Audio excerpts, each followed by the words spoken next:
Hello, my dear pupil teachers. Let's continue with the topic knowledge and various theories of children's construction of knowledge. As we have seen in our previous lecture that what is knowledge. So let's recall the term knowledge. Knowledge is that which enlightens the human mind. ज्ञान हमारे मन की आंखों को खोलता है. ज्ञान वह है जो मनुष्य के मन को प्रकाशित करता है. Knowledge is the highest virtue. ज्ञान सर्वोच्च सद्गुण है. Knowledge is very important for the personality development or to be successful in the life. So this way we can see that without knowledge we cannot survive, we cannot live our life successfully. So it is very important. So let's throw light upon the importance of knowledge. ज्ञान का हमारे जीवन में क्या महत्व है? देखिए, knowledge is considered as the third eye of the man. ज्ञान को मनुष्य की तीसरी आंख कहा गया है. Knowledge is considered as virtue. ज्ञान मनुष्य को अंधकार से प्रकाश की ओर ले जाता है. Knowledge पूरे विश्व का नेत्र माना गया है.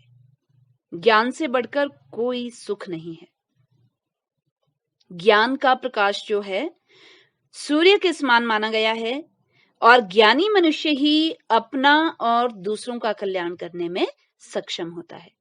जिसके पास ज्ञान ही नहीं होगा, जिसके पास बुद्धि और तर्क ही नहीं होंगे जो कि ज्ञान के निर्माण में सहायता करते हैं, तो वो किस तरह से अपनी समस्याओं को सुलझा सकते हैं, किस तरह से वो समाज में दूसरे व्यक्तियों को अपना सहयोग प्रदान कर सकते हैं. It is impossible without knowledge.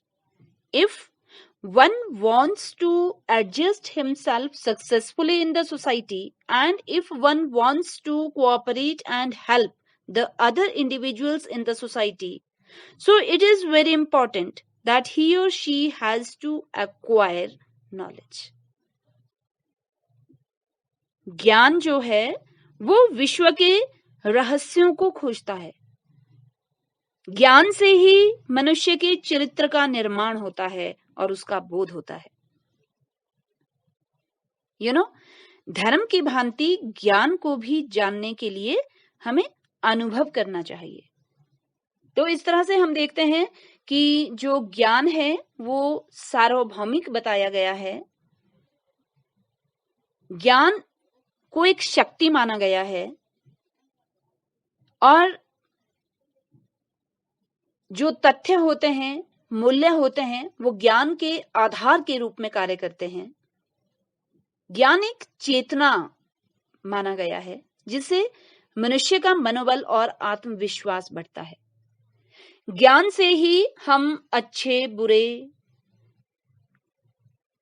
सुमति कुमति, सत्य और असत्य, पाप पुण्य, लाभ हानि, सुख दुख,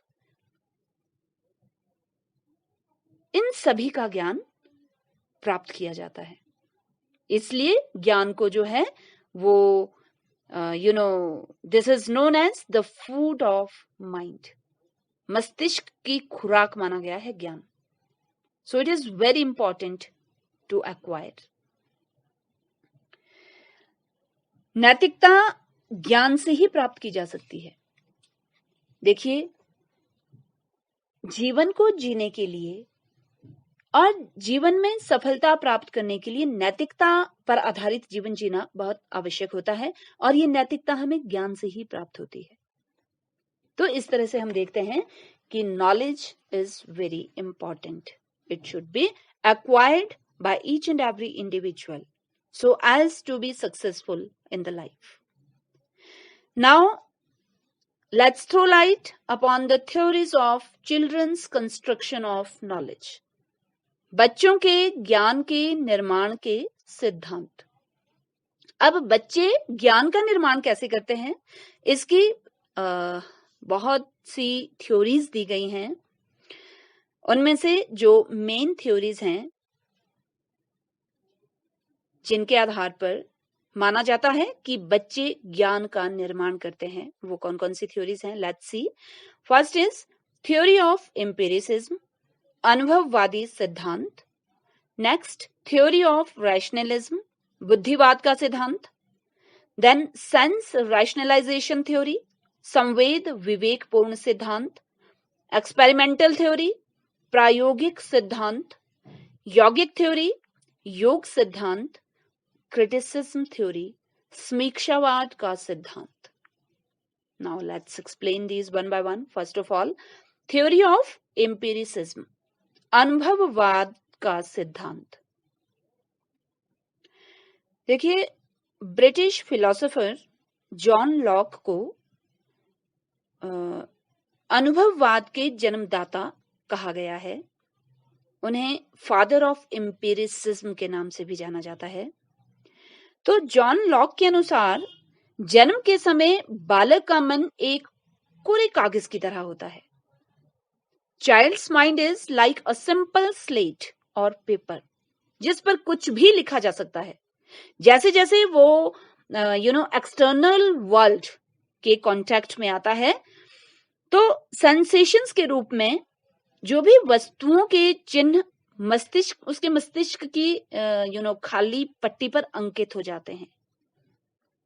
इस प्रकार जो ज्ञान उस बच्चे के दिमाग में, मस्तिष्क में अंकित होता है, उसके ज्ञान के इंप्रेशन बनते जाते हैं, वो बाहरी परिवेश से आते हैं, वो एक्सटर्नल वर्ल्ड से आते हैं। तो जॉन लॉक के अनुसार जो नॉलेज है वो जन्मजात नहीं है, इनिट नहीं है, इनबॉर्न नहीं है, परंतु एक्वायर्ड है, अर्जित है। जॉन लॉक के according knowledge is acquired. All knowledge is acquired through experience. अनुभवों से हम ज्ञान को प्राप्त करते हैं।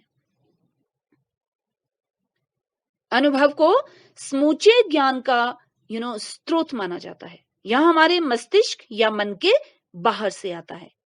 हमारे अंदर पहले से ही कोई भी किसी भी तरह का ज्ञान अंकित नहीं होता है। जो कुछ भी हम अनुभव करते हैं वो हम इस आफ्टर बर्थ, इस परिवेश में, संसार में रहकर बाहरी दुनिया से ही हम सीखते हैं, ज्ञान अर्जित करते हैं।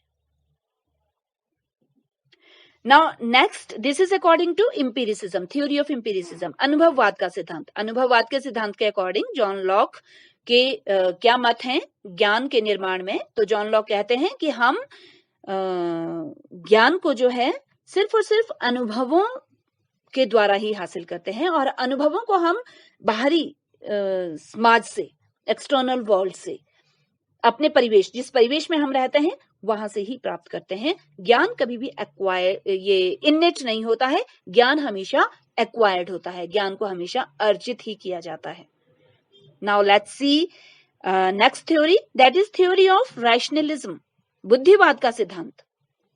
अब देखिए, बुद्धिवाद के सिद्धांत में जो हमने पहला सिद्धांत पढ़ा, अनुभववादी सिद्धांत, उसका खंडन किया गया है।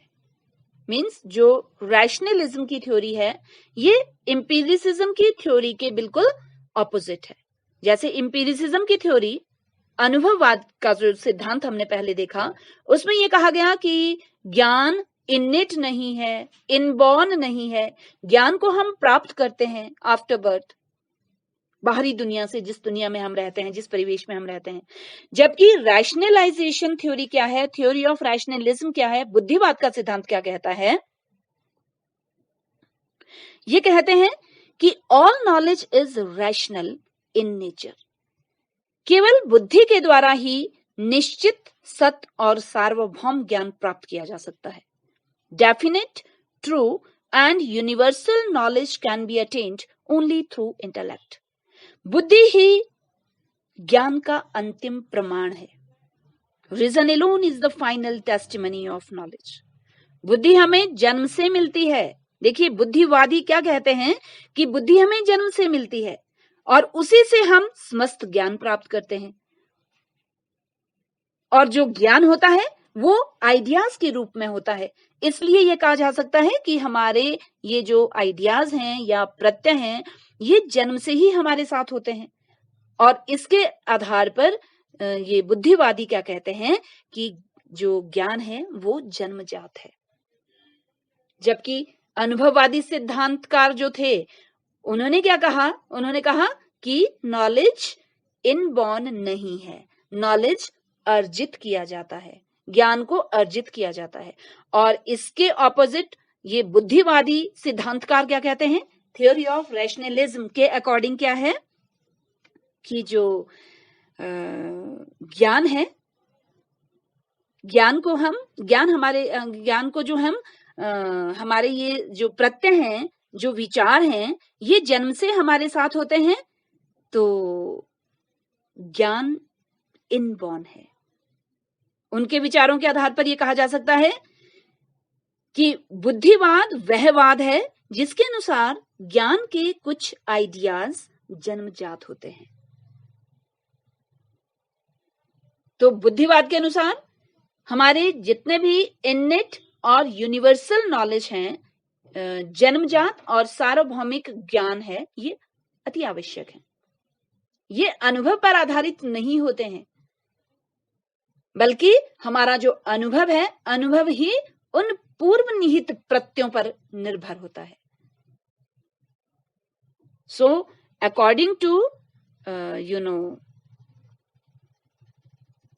ये रैशनल थ्योरी के अंतर्गत क्या कहा जा सकता है कि जो ये हमारे अनुभव हैं, अनुभव से हम ज्ञान प्राप्त नहीं करते हैं, बुद्धि से ही ज्ञान प्राप्त किया जाता है। बुद्धि से ही रियल नॉलेज एक्वायर की जा सकती है। Knowledge is prior to experience according to theory of rationalism. अब नेक्स्ट थ्योरी पे हम प्रकाश डालते हैं, that is sense rationalisation theory, संवेद विवेक पूर्ण सिद्धांत। सेंस रैशनलाइजेशन थ्योरी अरिस्टोटल द्वारा प्रतिपादित की गई है, अरस्तु द्वारा बताई गई है, दी गई है ये थ्योरी। इसमें अरस्तु ने पूर्ण अनुभववाद और पूर्ण तर्कवाद को स्वीकार नहीं किया है। देखिए, दो थ्योरीज हमने इससे पहले पढ़ी हैं। थ्योरी ऑफ एम्पिरिसिज्म, एम्पिरिसिज्म मतलब अनुभववाद का सिद्धांत, जिसमें कि हमने ये माना कि जो ज्ञान है वो हम अनुभवों से प्राप्त करते हैं। और उसके बाद हमने पढ़ी थ्योरी ऑफ रैशनलिज्म, जिसके आधार पर ये मानते हैं कि जो ज्ञान है वो अनुभव द्वारा प्राप्त नहीं किया जा सकता, बल्कि बुद्धि से ही प्राप्त किया जा सकता है। और बुद्धि हमारे साथ जन्म से ही होती है, इसलिए ज्ञान को जो है इनबॉर्न माना गया है। जो नॉलेज है वो इनबॉर्न है, क्योंकि बुद्धि से ही हम ज्ञान को हासिल करते हैं और बुद्धि हमारे साथ जन्म से ही, बुद्धि जो है हमारे पास होती है, इसलिए जो है ज्ञान हम जन्म से ही प्राप्त कर रहे होते हैं। लेकिन third theory, sense rationalisation theory के अंतर्गत अरस्तु ने ना ही तो एम्पिरिसिज्म की थ्योरी को 100% सही माना और ना ही तो थ्योरी ऑफ रैशनलिज्म, बुद्धिवाद के सिद्धांत को सत्य माना। अरस्तु का मानना था कि जितनी भी चेतन सामग्री है, चेतन सामग्री की क्षमता को जो है वो तर्क के द्वारा ही वास्तविक बनाया जा सकता है। जितने भी विचार, तथ्य, सिद्धांत हैं, ये ज्ञान प्रणाली का विस्तृत स्वरूप होता है। उनके अनुसार हम अनुभव के साथ ज्ञान के उद्देश्य के लिए कार्य आरंभ कर सकते हैं। जब हमारे पास अनुभव होते हैं तो ज्ञान, उन अनुभवों को ज्ञान का रूप देना है, तो अनुभवों के आधार पर सिर्फ और सिर्फ हम ज्ञान को हासिल करने की, ज्ञान के जो उद्देश्य हैं उन उद्देश्यों को प्राप्त करने का कार्य शुरू कर सकते हैं अनुभवों के आधार पर। लेकिन अनुभव स्वयं में ज्ञान प्रदान नहीं कर सकते। इसमें ज्ञान को रूप देने के लिए तर्क की आवश्यकता होती है। फॉर एग्जाम्पल, इसे हम बहुत ही एक सिंपल सा एग्जांपल लेकर समझने की कोशिश करते हैं कि देखिए, जो एक्सपीरियंस है, अनुभव हमें है। फॉर एग्जांपल हमें एक्सपीरियंस है बहुत सारे फलों का, कि एप्पल भी एक फल है, मैंगो भी एक फल है, लीची, चेरी, स्ट्रॉबेरी, लेमन और ऑरेंज, ये सभी फल हैं, फ्रूट्स हैं। लेकिन जो इसमें से ये लेमन हमने एक फल कहा और ऑरेंज हमने एक फल कहा, इन फलों को हम, फलों की बहुत सी कैटेगरीज हैं, तो फलों की कौन सी फैमिली में रखते हैं? सिट्रस फैमिली से ये बिलोंग करते हैं। तो ऑरेंज और लेमन को हम सिट्रस फ्रूट्स बोलते हैं ड्यू टू सर्टेन कैरेक्टरिस्टिक्स, क्योंकि ऑरेंज और लेमन के जो कैरेक्टरिस्टिक्स हैं वो सिट्रस फैमिली के फ्रूट्स के कैरेक्टरिस्टिक्स जैसे हैं, इसलिए उन विशेषताओं के आधार पर जो है इन फलों को हमने सिट्रस फैमिली का फ्रूट्स बताया। नाउ अब देखिए, अनुभव हमारे पास हैं, अनुभव हमारे पास बहुत हैं, मैंगो का, एप्पल का, स्ट्रॉबेरी का, चेरी का, लेकिन इन अनुभवों को हमको ज्ञान का सही रूप देना है। अब हमें इनको कैटेगराइज करना है। अब हमने इन सभी फलों में से हमने चूज करना है कि सिट्रस फैमिली के फल कौन से हैं, तो उसमें हमें तर्क की आवश्यकता महसूस होती है। तो हमें तर्क देना है कि जो सिट्रस फैमिली की जो फल हैं उसकी कुछ विशेषताएं हैं, उन विशेषताओं के आधार पर ही हमने ऑरेंज और लेमन को सिट्रस फैमिली के अंतर्गत हमने उनको वर्गीकृत किया। तो इस तरह से उसको एक सही रूप हमने दे दिया, इस ज्ञान को सही रूप हमने दे दिया। किसके आधार पर? तर्क के आधार पर। सो वी कैन से कि अगर हमें ज्ञान का निर्माण करना है तो अनुभवों का होना भी आवश्यक है, लेकिन अनुभवों को ज्ञान का सही रूप देने के लिए तर्क का होना भी उतना ही आवश्यक है। तो इसलिए अरस्तु के अनुसार उन्होंने ये माना कि ना ही तो 100% अनुभव के आधार पर ही हम ज्ञान को हासिल करते हैं और ना ही तो तर्क पर आधारित हम ज्ञान को हासिल करते हैं। उनके अनुसार अनुभव और तर्क दोनों का ही ज्ञान के निर्माण में अपनी अहम भूमिका रहती है। Then thereafter, next theory of knowledge construction, that is experimental theory, प्रायोगिक सिद्धांत।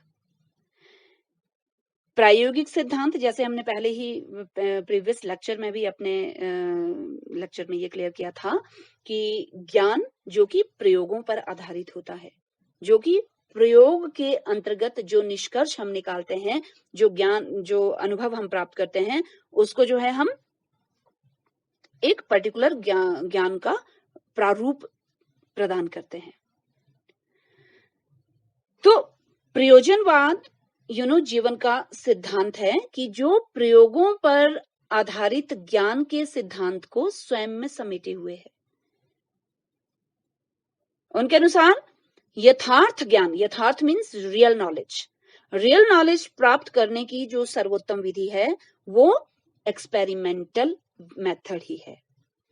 वही ज्ञान उपयोगी है जिसे हम स्वयं अपने अनुभवों के आधार पर प्राप्त करते हैं। ज्ञान की सत्यता और असत्यता की जांच प्रयोग के द्वारा की जा सकती है और इस प्रकार ज्ञान प्राप्ति प्रायोगिक विधि पर आधारित होने के कारण ही प्रयोजनवाद को प्रयोगवाद भी कहा जाता है।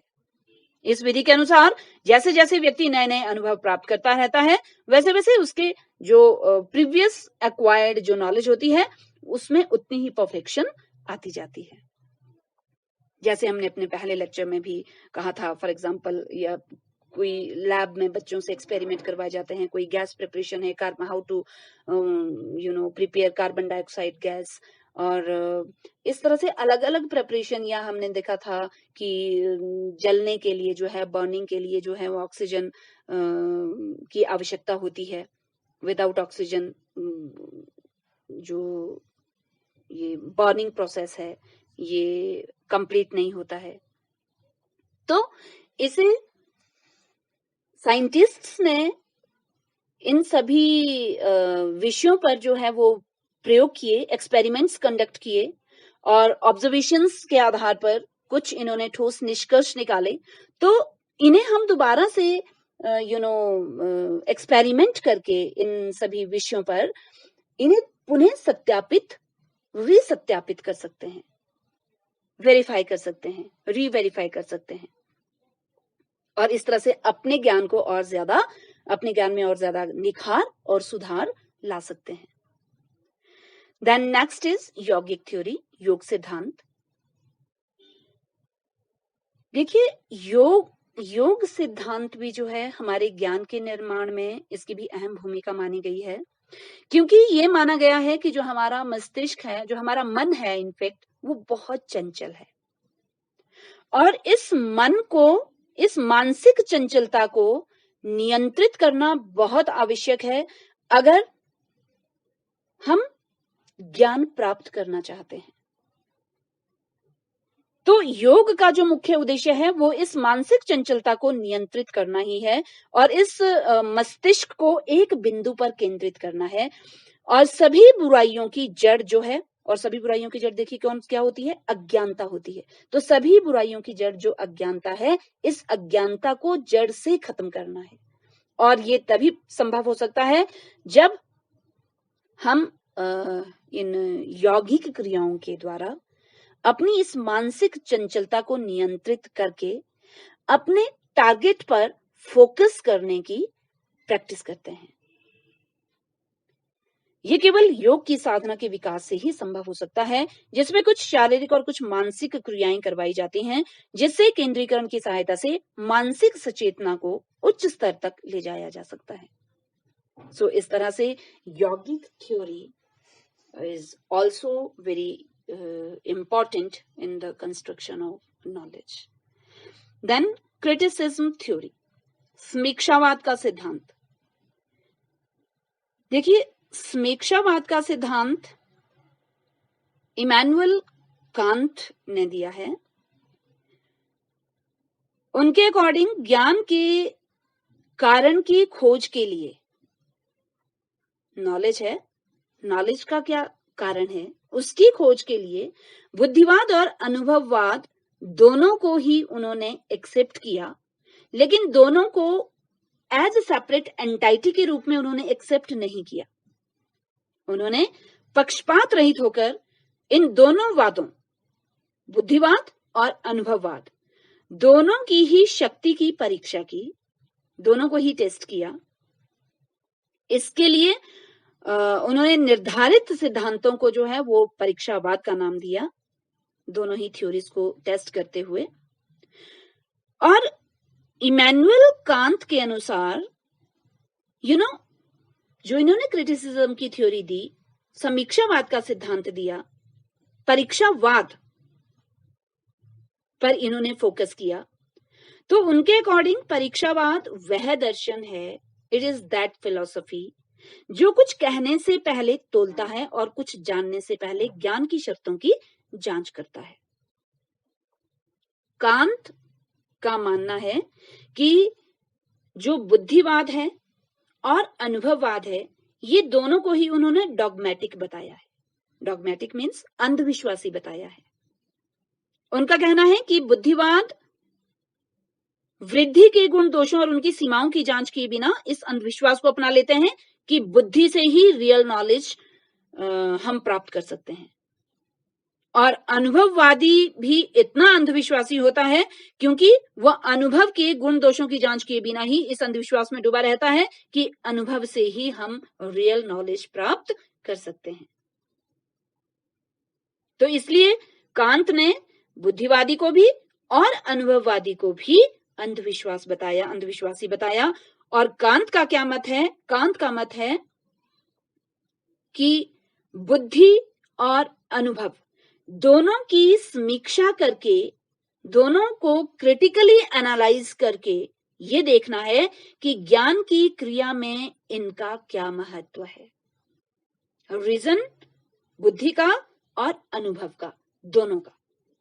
अपनी इस समीक्षा प्रणाली के आधार पर कांट ने ये कंक्लूड किया कि ज्ञान की क्रिया में बुद्धि और अनुभव, रीजन और एक्सपीरियंस दोनों ही आवश्यक हैं।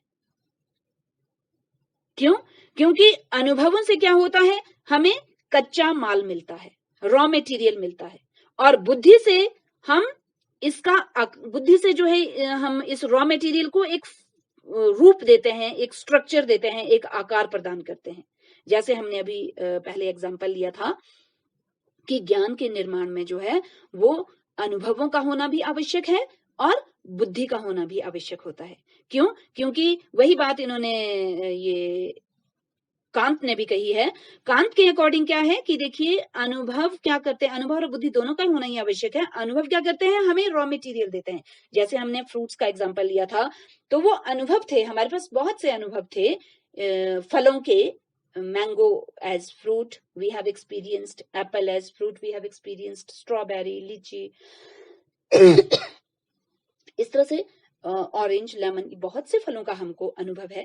लेकिन अब हमने सिट्रस फैमिली से संबंध रखने वाले फलों का ज्ञान प्राप्त करना है, तो सिट्रस फैमिली के जो फ्रूट्स हैं उनकी कुछ विशेष जो है पहचान होती है, उनकी कुछ विशेषताएं होती हैं। उन विशेषताओं के आधार पर ही हम ऑरेंज और लेमन आदि फ्रूट्स को जो है सिट्रस फैमिली में, आंवला आदि फ्रूट्स को सिट्रस फैमिली में रख सकते हैं। तो यहाँ पर हमें रॉ मटेरियल पहले हमारे पास होना चाहिए, अनुभव हमारे पास बहुत ज्यादा होने चाहिए, सभी फलों का ज्ञान हमारे पास होना चाहिए। उसके बाद कुछ फल जो कि सिट्रस फैमिली की जो कैरेक्टरिस्टिक्स हैं, उन कैरेक्टरिस्टिक्स से जो मेल खाते हैं, उन फलों को हमने सिट्रस फैमिली में कैटेगराइज कर लिया। तो इस तरह से हमने अनुभव क्या, ये सारे फलों का अनुभव होना हमारे लिए रॉ मटेरियल है, कच्चा माल है, और इस रॉ मटेरियल के बेस पे ही हमने सिट्रस फैमिली के फ्रूट्स को अकॉर्डिंगली उस कैटेगरी में कैटेगराइज कर लिया, वो बुद्धि के आधार पर, वो तर्क के आधार पर। तो बिना अनुभव के कोई भी सामग्री प्राप्त नहीं कर सकता, और बिना बुद्धि के उसे कोई भी निश्चित रूप नहीं मिल सकता है। इसलिए एक की भी अगर एब्सेंस हो, एक की भी एब्सेंस में ज्ञान की उत्पत्ति या विकास संभव नहीं होता है।